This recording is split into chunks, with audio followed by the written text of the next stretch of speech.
Is this Arcade Fire? We're live. Hello, friends out there in Facebook land. This is Eli Glasner, and this, in case you're wondering, look, it's the Junos, a red carpet. We are here in the middle of the Velvet Hurricane. Glenn, let's swing around to give you a sense of the wonderful pandemonium. So, neon yellow over there, that's Cardinal Fischel. Those are the Northern Touch All-Stars. They are going to be recreating that amazing piece of hip-hop Canadiana in the big show. And the carpet is most definitely underway, and the stars are making their way down. I don't know if we can point them out. I can see Jim Puddy. I think that's one of his sons down there. I just had the pleasure of speaking with Michael Bublé. He's here with his wife, who is visibly pregnant, and Bublé was talking about the experience that he had with his son, who was battling cancer, and how that somehow has really actually made him a little more focused, more centered. You actually could see it in the way he just a little more visibly relaxed and really enjoying his moment. He is going to be hosting the big show tonight. Vancouver homeboy, so a lot of people here in Vancouver are happy to have him. I'm just taking a gander at my phone because this is how you can communicate with us. We are going to be taking your questions on Facebook and perhaps YouTube, not quite sure, but I think so. And we want to ask the celebrities, the music stars, what you want to hear. We are actually standing by to talk to Arcade Fire.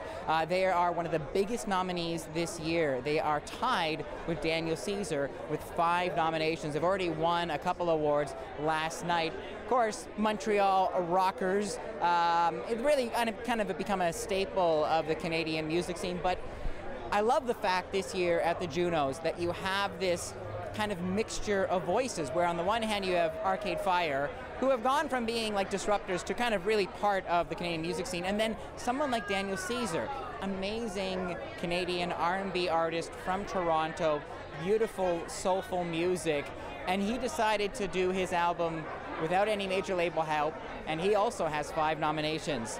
We have a question from YT. Oh, from YouTube. I could be a name, I don't know.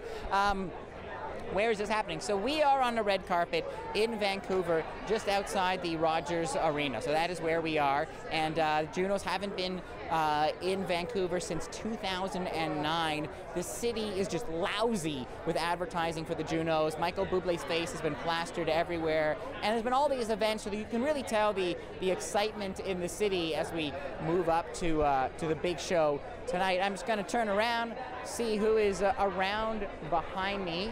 I can see Arcade Fire. I don't think you'll be able to get that shot, Glenn, but there they are, just past Dario Williams' shiny jacket, so they're still working the crowd down there.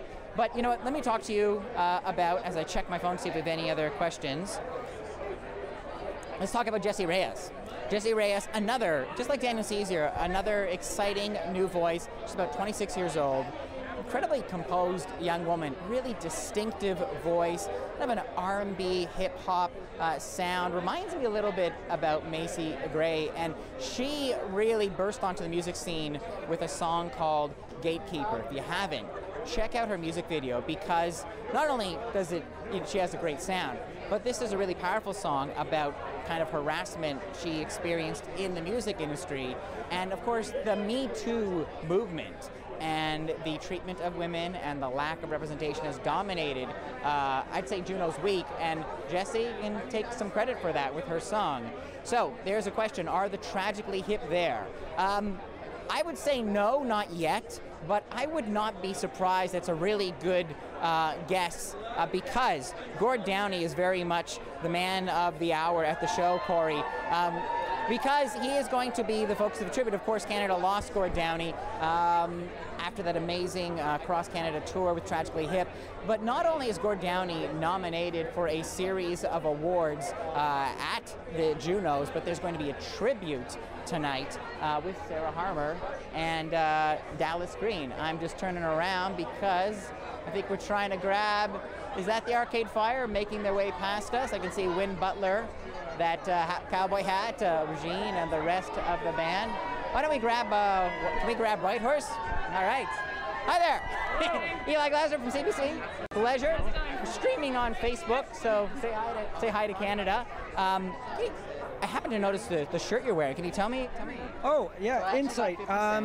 Well, Insight was the first safe injection site, maybe the first one in Canada. I know that it came to some prominence in the media a few years back when the Harper government tried to outlaw it and have it disbanded. I think that the opioid crisis in BC is reaching epic proportions. I think they're expecting that 1,500 people might actually die this year. 1,400 and some odd died last year. The numbers used to be up around 200. Up until 2010 or 2012, those numbers peaked at about 200. So we're looking at a gigantic catastrophe. A lot of people are dying, and they're not dying here, because when they go here, they survive. Because there are nurses, they're an outreach. It's just, this is harm reduction par excellence. It's interesting because in Toronto, I mean, there's been a lot of kind of pushback in terms of similar sites. I wonder if there's anything that the city I come from can learn from the experience in Vancouver. You know, I absolutely, and it's taking the Toronto Police Department a little while to catch up to the Vancouver Police Department, because the Vancouver Police has taken a real hands-off approach. They're not sending the police out when somebody overdoses, they're sending the fire department and paramedics, and Toronto needs to catch up. I don't, you know, with mayors like Rob Ford and potential premiers like Doug Ford, it's going to be an uphill battle, because those guys, even though they were drug users and dealers themselves, they have often said that they want to throw away the keys on drug users. So they're deep hypocrites, and we need to not have them in power, because they're going to be a prohibition against this kind of harm reduction, which is absolutely essential. You are on the red carpet for the Juno, so I'm going to switch up the tone just a bit, because I mean, it is an amazing event. Your last album, it feels like it really was an album. Like, in this age of playlists and mixtapes, that it worked as a whole. Is that something you kind of went in thinking about when you started writing it? I think it's something we always think about. That's how we consume music. We have a record player at home, and we have a collection of records. You don't play singles, you play records. Yeah, absolutely. And on an album, there's a story to tell, and as songwriters and as storytellers, that's important to us. Even the artwork is really important to us. It all has to tie in together. And you know, maybe it's a dying art, but it's one that we want to at least attempt to keep alive, because it's part of the whole picture for us. How does it feel to be Canadian in the music industry? It feels really great. It's a source of pride. I mean, I like to stop just shy of jingoism, but I feel a certain degree of and you know, I'm guilty of patriotism occasionally. You know, it's a small community, right? How are you? It's a small community. We have a lot of friends. For example, and I was just saying, you know, Canada's a big country, but it's kind of like a small town too, and everybody. There's no room for competition. There's no room for animosity. People need to get along. We need to support each other. Yeah. You do feel that camaraderie here in Vancouver during Juno's Week. Thank you so much. Thanks. Enjoy the show. Take it easy. There you go. So there you go, Whitehorse, and this is how you try and juggle interviews during any kind of red carpet like this, where I'm going to kind of peer at Jim Puddy out of the side of my eye, because I'm going to try and snag him. He has already been honored with a special honor for his work for Music Counts and helping to raise money to promote music in school. I was at the Juno Awards dinner and gala last night. I'm just taking, we got an Emma. Sorry, Emma, I didn't get your comment to Whitehorse in time, but I do appreciate you sharing your comment. So let's take a look. Jan Art, are we getting? Let's take a... Oh, make sure you talk to Jan Arden. No one has to tell me to talk to Jan Arden, because I love Jan Arden, because she's just so good at being Jan Arden. I have seen her around. I know she's here with Bob Rock, and I think they're going to be honored for something special also. So I appreciate the guidance, and I'll do my best to get to Jan, because she is great. It's an interesting question. So Howard says, will Hedley be showing up? No, Hedley will not be showing up because of the sexual assault allegations against the band. They were originally scheduled to perform in the show, and you know, Vancouver-based band. They were part of the original promotions of the Junos, but after those series of allegations, that many of which CBC has reported on, showed up, Hedley have retracted from the Junos performance, pulled out of the Fan Choice nominations, although they still have continued their tour, although many of the artists that were touring with Hedley across Canada, including some artists that are here tonight, such as Sean Hook, decided not to continue with the tour with Hedley. I'm going to just turn around and take a look around the carpet here, see who else is about. I'm gonna see if I can steal away Jim Puddy if I can. Okay, he's coming to us next. This is what happens. You see, there's a careful negotiate. Jim, I am great. How are you? I love the shirt, love the getup. So we are everywhere. I'm telling you, it's everywhere. Look at that! Look at that! You know, I'll start with this because someone just asked me, how does it feel to be Canadian in the music industry right now? Well, it's hard for me not to reflect on what it was like when we started. Yeah. And so this is... How many years ago, if you don't mind me asking? Well, 87 was our first record, right? So 31 years. I remember back then that it was small and we were very much on our own. Yeah. And now I think that there's a huge star system with a whole bunch of different genres represented, and I think everybody's embarking on whatever level of international pursuit they want, and that just did not exist 31 years ago. I was there last night, and you've been honored for your work helping to basically increase more music and music education in school. You don't need any music education, so why is this something that you're personally so passionate about? Well, I think that the preservation of music programs is not necessarily about finding the next Arcade Fire. Yeah. It's about exposing kids to the arts. And I think that that's a big deal because that's not, everybody doesn't take to academics. Everybody doesn't take to sports. And those are the two prevailing things in schools. Yeah. And music is just a gateway to all the arts. Yeah. And so I just think it's really important for kids to be exposed to it, whether forcefully or not. There was a time when you were struggling with your voice. I mean, what was it like as someone where music is so essential to be muted? It was terrible. I realized that, you know, I don't want to be too psychological about it, but it's a huge part of my identity, that the fact that I can sing. And there would have to be a lot of redefinition for me to not be able to sing. I would be devastated. Final question. This is a good one. It's from Dwayne in Facebook land. If you could create a Canadian supergroup, other than Blue Roadie, of course. Yeah. Who would All right, so I put, I'd get Scott Hellman in there. I'd get Sarah McLaughlin on piano and singing. The drums would be the Blue Rodeo drummer and bass player. Bab Basil's got to be the one. And the other person I put in there would be Neil Osborne. And I think that would be a great band. That's great. I look forward to seeing that materialize. Enjoy the night. Thank you so much.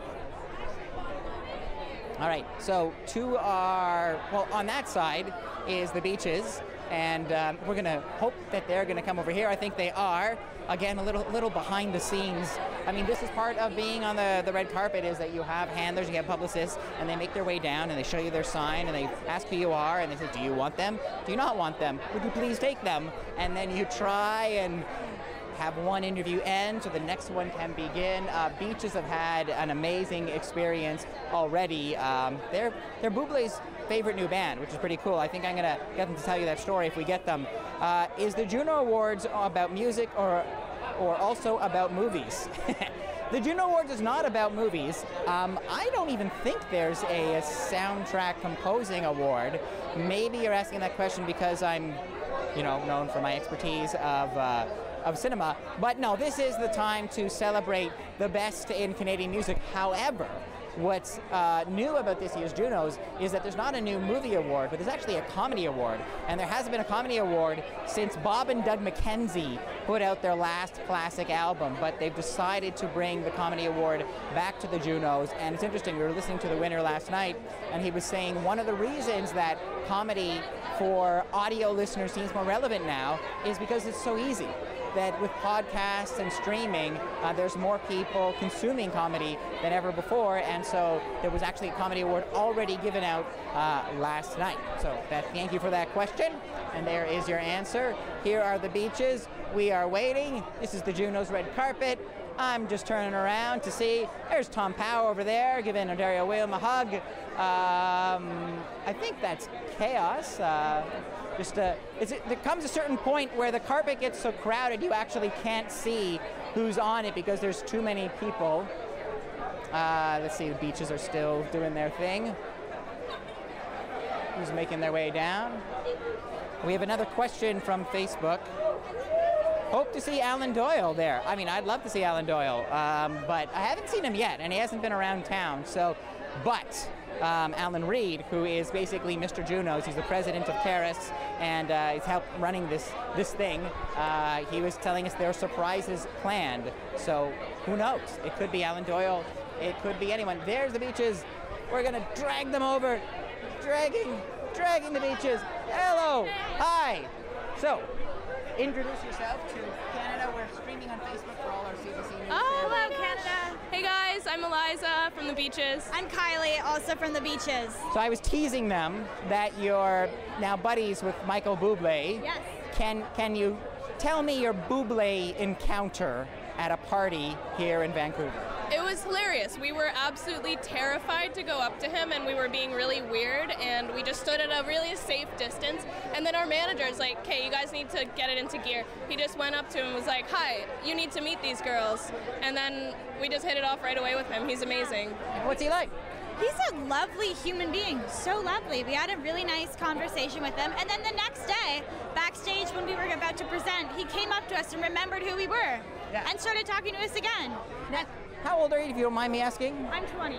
Do you ever imagine you'd be at a party with Bublé a few years ago? No. No. I'm honestly shocked. My friends are very jealous. Our moms are so happy. Yeah.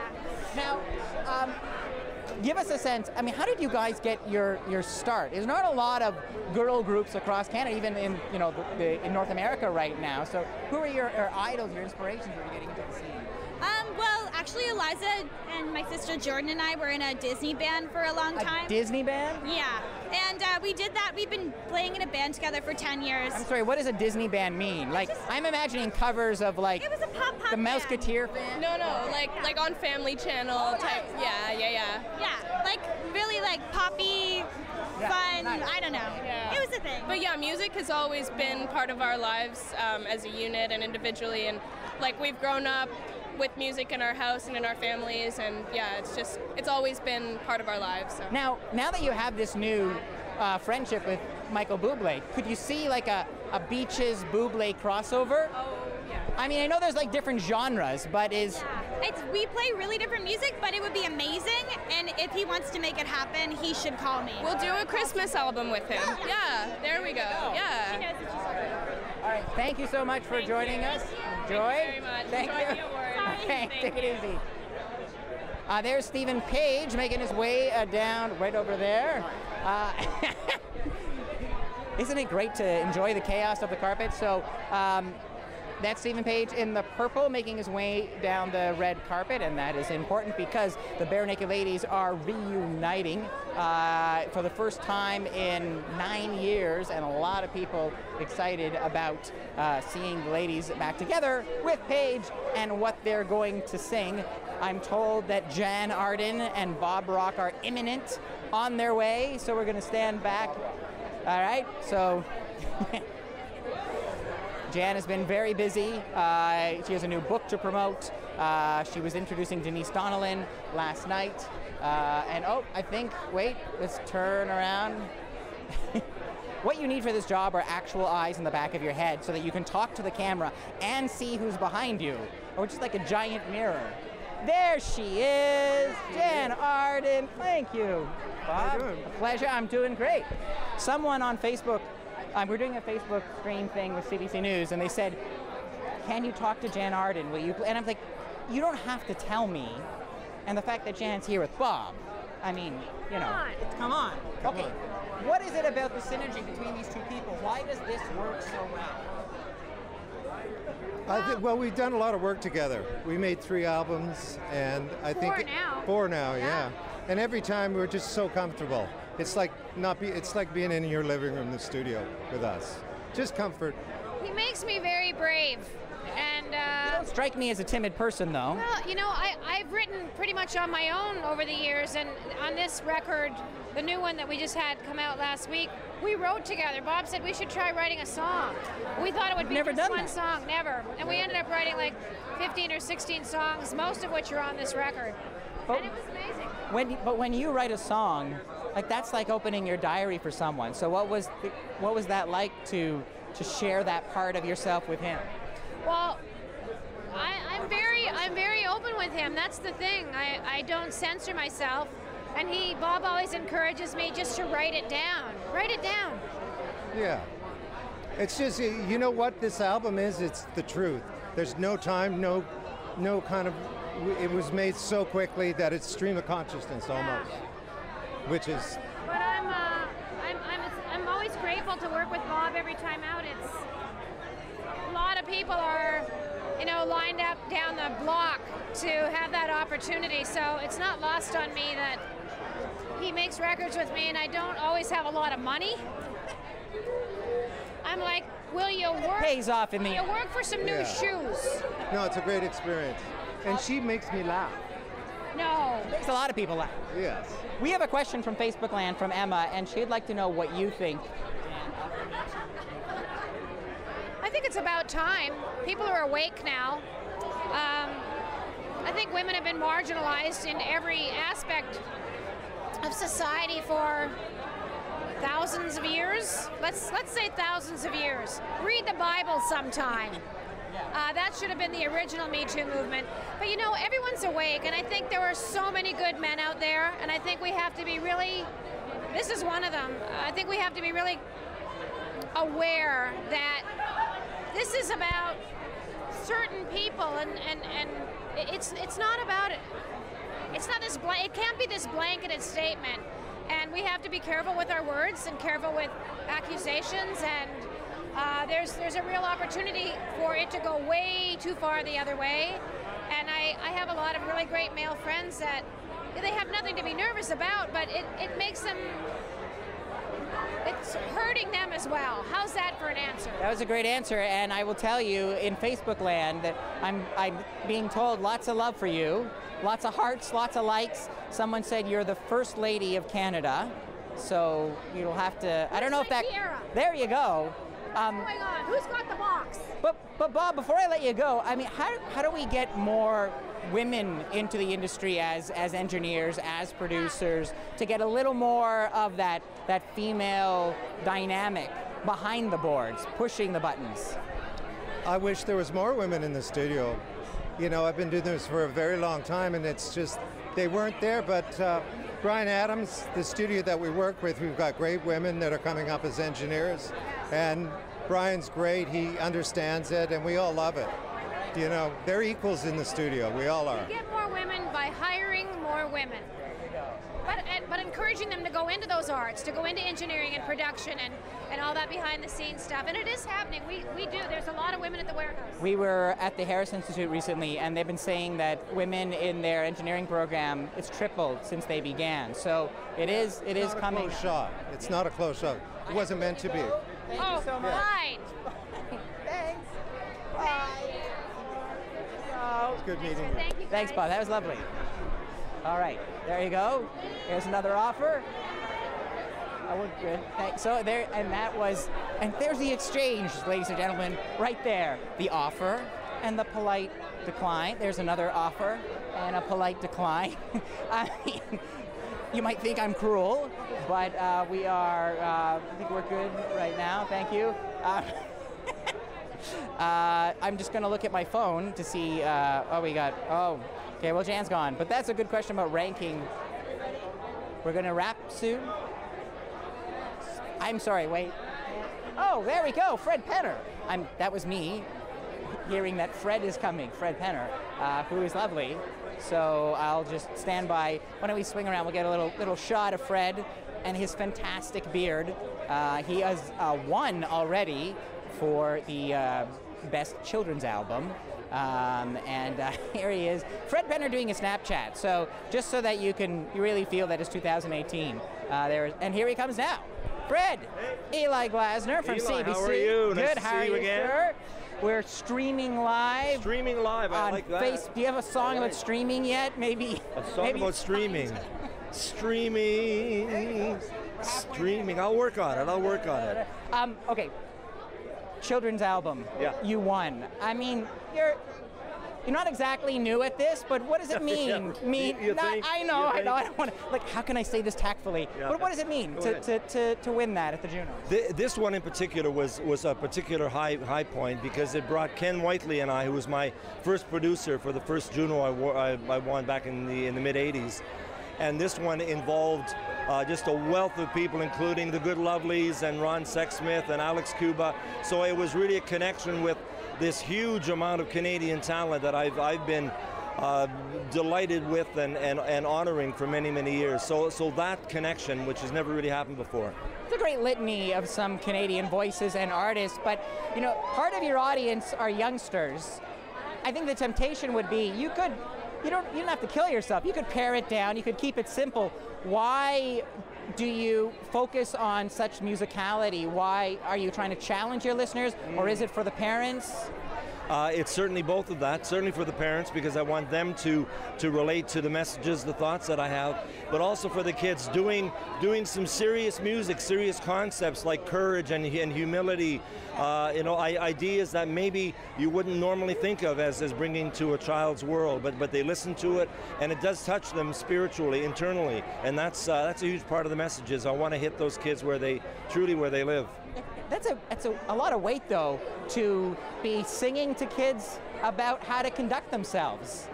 You know? Well, yeah. I mean, it's what I feel is valuable, certainly in my life as a human being, as a father, wanting them to feel that kind of compassion and love and understanding and acceptance of the world around them. And if some of my music can address that, if they take it in, that's great. That's up to them. And once I put it out, it's none of my business. You know what I mean? But go ahead. I want to pick up on what you said there, because you were talking last night at the awards dinner about this conversation about Me Too and respect and equality for women. You have daughters. There's a daughter that's making her way in the music industry. So tell me what you've kind of witnessed, either as a musician yourself or as your own children are trying to forge ahead. It's life is a challenge. It's always hard. The most important thing is to pay attention, to stay aware of who you are, of what you're doing. Don't lose your focus on the essence of yourself, your humanity, your perspective in life. And the longer you hold on to that, then when things happen around you, you're able to deflect them, move them away. Perspective. Are you going to play in New Brunswick?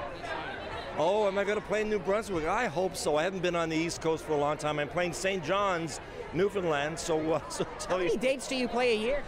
About a third, so maybe 100. Yeah, exactly. I try not to think about it. Well, you're sharing the Penner love with the rest of Canada. Oh, wait, we got one more, and then I'm going to let you go. Lots of love for Fred in the comments. Love you, Fred. Heart. You're what kids need. I got a heart. All right. I'm sure you got lots of hearts. Oh, you're sweet. Thank you, sir. Eli. See you in there. Great to see you. Right. Keep it up. Thanks. Fred Penner.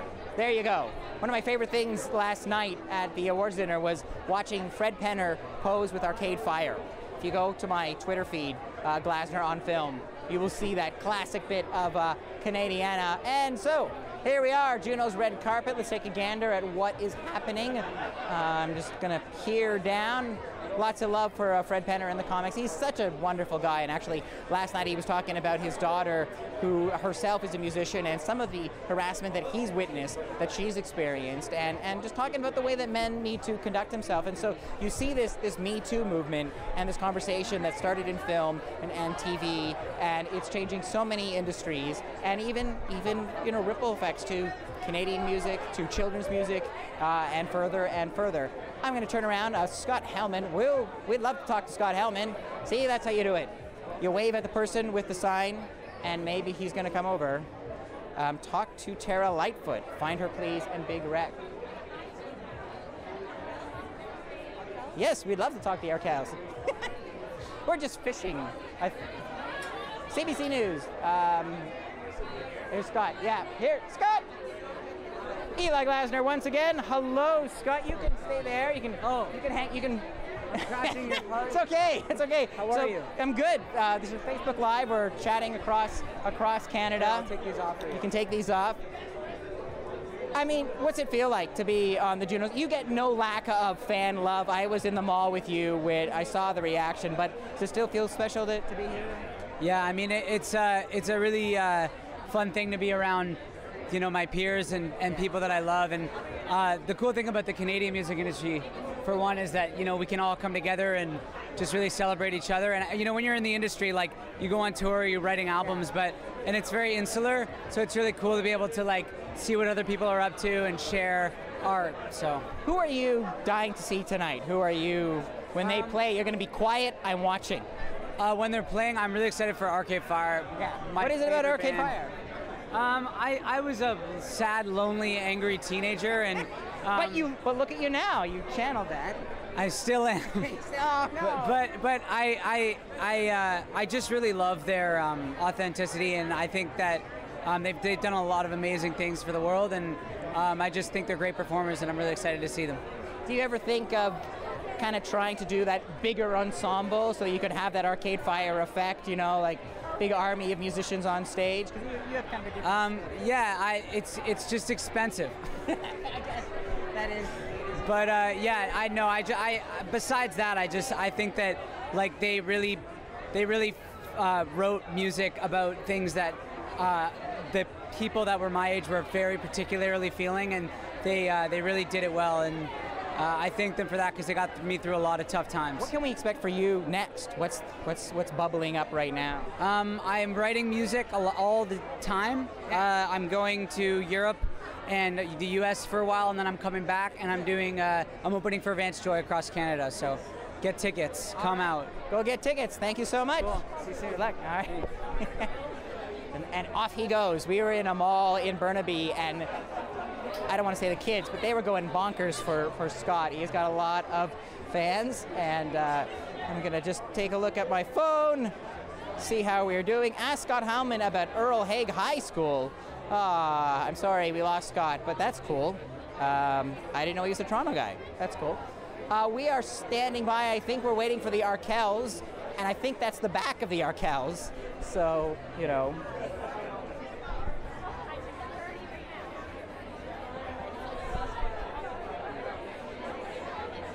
So there they are. Oh, and lights. And I think that's lights. You see the hair. You kind of know. So that wonderful shade of orange is lights, I believe. And she's talking to the Arkells, and that's what the vibe is like here. I will try and talk to Rhea May. Okay. Hi, Eli again. Hello, how are you? Hey, everybody. Yeah, hey, don't feel left out. Okay, fine. Facebook Live, we're on CBC News, we're streaming, so yeah, make sure you extra good. Just right. Who are you dying to see on the show tonight? Will you have a chance to, like, enjoy yourself and watch this? Yeah, and we've been peeping the sound checks, and so we're going to vibe. Daniel Caesar, really excited about that. Arcade Fire, we watched their sound check. Yeah, I mean, the whole show is kind of incredible. What does it mean, the nominations you have going in? Does it ever get tiring, this kind of, do you get a little blasé about it? No. With all the millions of YouTube hits and all that? No, it's all very nice. And, when we're on tour, that's a certain way of living, but this is totally outside of that. There's a red carpet, it's on television, it's a different thing, so it's exciting. And I saw you, like, chatting with Lights. Like, just talk to me about the camaraderie in Vancouver and just that whole kind of, it's like a homecoming. You see that wonderful connection. Yeah, we've been friends with Lights for like 10 years now. We have the same manager, so it's all in the family. It's great. And what are you looking forward to tonight? I mean, Barenaked Ladies, right? What song do you think they're going to play? I mean, they got to play 1 week. If they don't play 1 week, this place is just going to erupt. Tear this place down. At last ever Junos, yeah. But I think, you know what, with the both guys up there, that's the perfect song. So something about those harmonies, hearing that again. Yeah, absolutely. All right, guys, thank you so much. Luck. Take it easy. Nice to meet you. All right, bye. And I think we are going, there's Buffy St. Marie, I love them all, but we have to call it a day because we have other obligations. Thank you so much for watching us on Facebook and YouTube. Sorry we couldn't get to all of your comments, but you can keep the conversation going on Facebook below, and of course follow along on CBC News. I will be Insta-storying my adventures here on the red carpet and on Twitter and whatnot, and of course tune in to CBC News tomorrow morning to see what's left of me and who won at the big show. So thank you, and we're going to turn around in moments and look at the show. But this has been your Juno's 2018 red carpet coverage. We're just standing by to see how it all rolls out. And waiting for someone to push the red button. I'll stop talking so you can enjoy the madness.